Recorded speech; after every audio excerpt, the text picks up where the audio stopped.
Le savoir est ce qu'il est. On ne peut guère s'en passer pour acquérir un minimum de tonus, de consistance, face à un patient ou à une institution. Comme c'est joli la simplicité de ces termes qui appartiennent presque au registre corporel et comme ils sont vrais.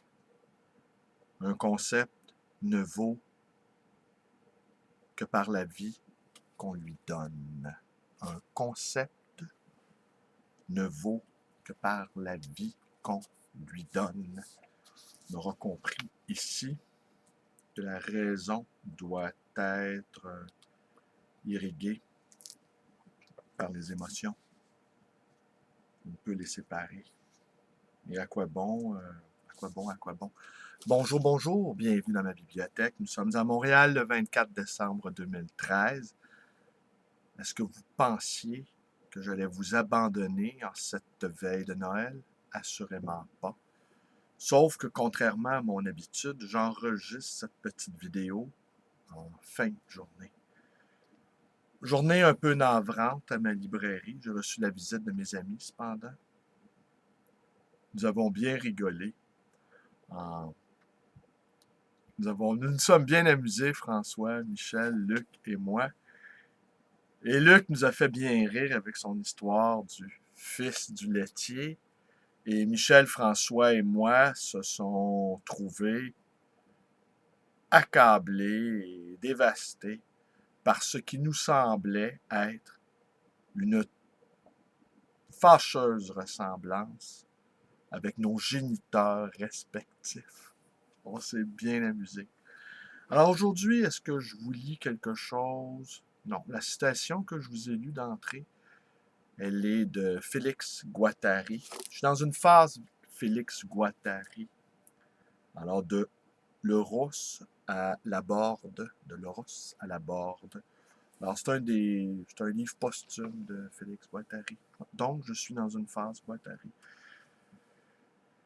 Et cette question-là de la micropolitique, c'est-à-dire la capacité de s'organiser en groupe, en bande, en association, cette capacité-là de militer, au fond, au sein d'activités caritatives ou artistiques ou politiques, nous donne du pouvoir dans notre propre vie, brise ce sentiment d'impuissance et permet peut-être à des troués dans une espèce de temps assez opaque. On ne sait jamais ce qui peut se produire quand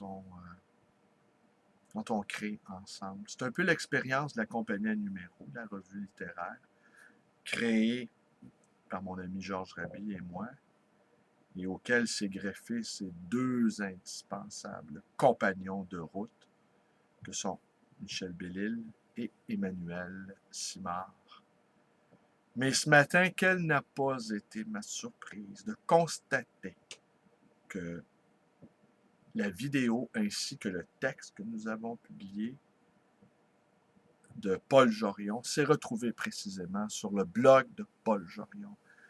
Et à l'heure où je vous parle, cette vidéo-là a été vue près de 420 fois en quelques heures, ce qui est assez remarquable pour entendre lire, déclamer pendant 1 heure et demie des poètes.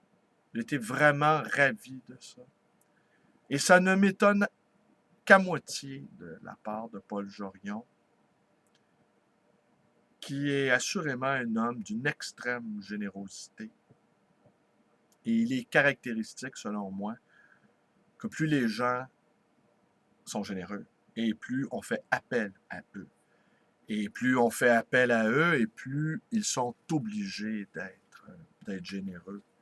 C'est un peu ce que démontrait Pierre Clastre dans son livre « La société contre l'État », où il observait que les chefs indiens étaient les plus pauvres.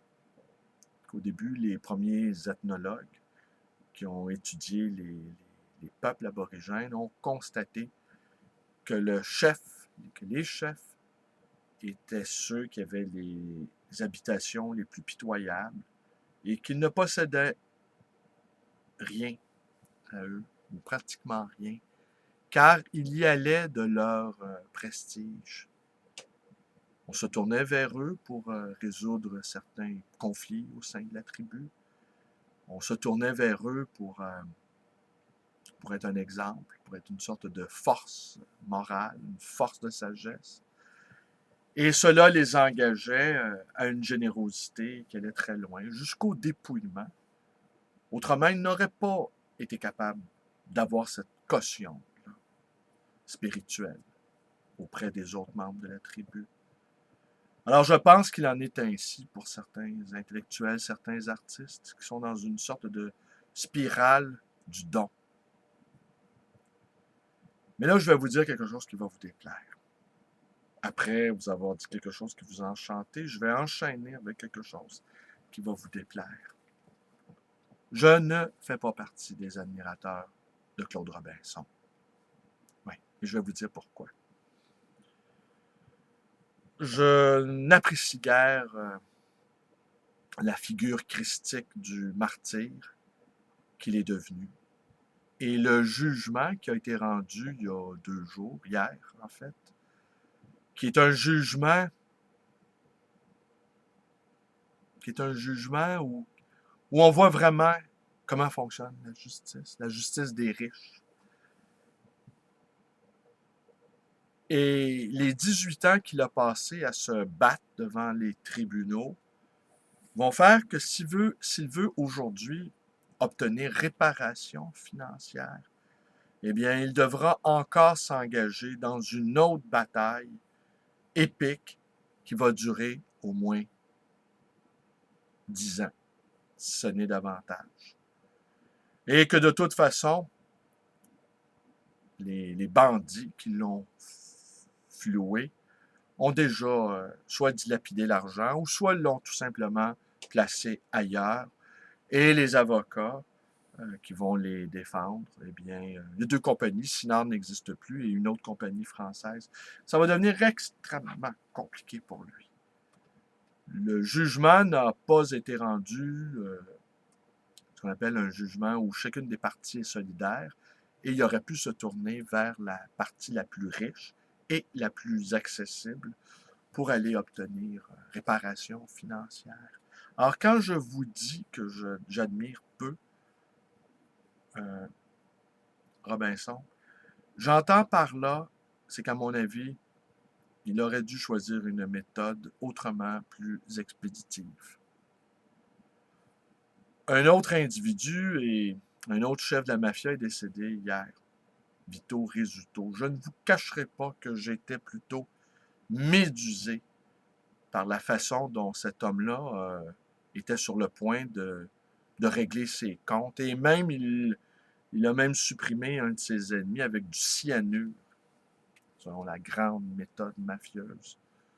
Ce qui révèle assurément, outre le caractère vindicatif du personnage, une certaine propension à la grandeur et à la créativité. Il voulait redorer le blason de sa tribu à lui aussi. Et il en allait également de son prestige pour faire le lien avec les chefs aborigènes. Alors, ce que j'essaie de vous dire simplement, c'est que Claude Robinson a monté son dossier avec une intelligence remarquable, a été un fin limier, a accumulé des preuves, a monté des preuves en béton, comme on dit. Mais il n'a simplement pas compris le big picture. Comment fonctionne l'ordre bourgeois de la justice, qui est fait de lenteur, de tracasserie. C'est l'argent au service des bandits.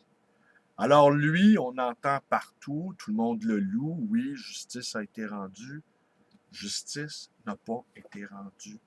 Hier, si justice avait été rendue, Claude Robinson aurait obtenu un chèque de 4 millions de $.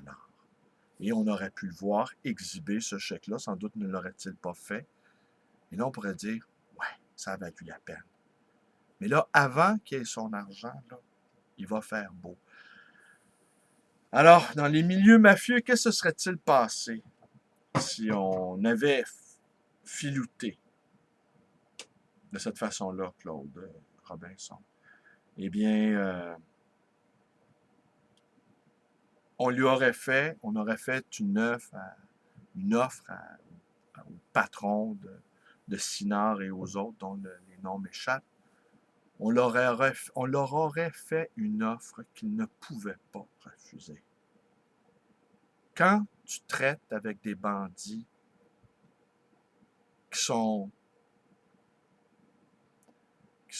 représentatifs de l'ordre bourgeois et de la façon dont l'ordre bourgeois fonctionne, il faut bien comprendre, l'ordre bourgeois construit les prisons, engage les policiers, engage des juges, crée des salles de tribunaux, engage des gardiens de sécurité, engage des avocats fiscalistes, engage des gens qui savent vous déplacer l'argent dans les paradis fiscaux. Tout ce beau monde travaille main dans la main. Et lorsqu'apparaît un preux chevalier comme Robinson, eh bien la machine se ligue pour fermer les portes.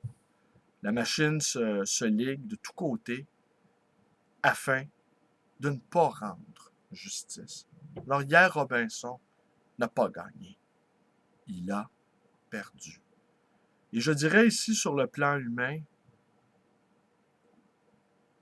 est-ce que ça vaut 18 ans de sa vie, là? Il y a des combats qui m'apparaissent. Je ne dis pas que c'est pas important le droit d'auteur. Je ne dis pas ça. Mais il y a quelque chose qui me gêne en ce moment dans tous les éloges dont on le couvre. Et j'ai bien l'impression qu'il a sacrifié sa vie contre des gens qu'au fond, il aurait mieux valu les combattre autrement. Leur faire une offre qu'ils n'auraient pas pu refuser. Ça, je peux vous assurer que ce genre de langage-là, ils le comprennent. Et ils comprennent également qu'il y a des individus qu'on peut rouler dans la farine impunément et que même s'ils font preuve d'un courage inouï et d'une intelligence inouïe, ce qui est le cas de Robinson, ils savent qu'au bout du compte, ils vont quand même gagner la partie. Voilà. Mais enfin, vous n'êtes pas toujours obligé d'être d'accord avec moi. Hein? Voilà. Mais écoutez, je vous remercie. Portez-vous bien. On est le 24 décembre. Alors, je vais quand même être là avec vous demain. Je ne vais pas vous laisser tomber. Il y va de ma notoriété d'être toujours présent parmi vous. Merci, bonne soirée et amusez-vous bien. Amusez-vous bien.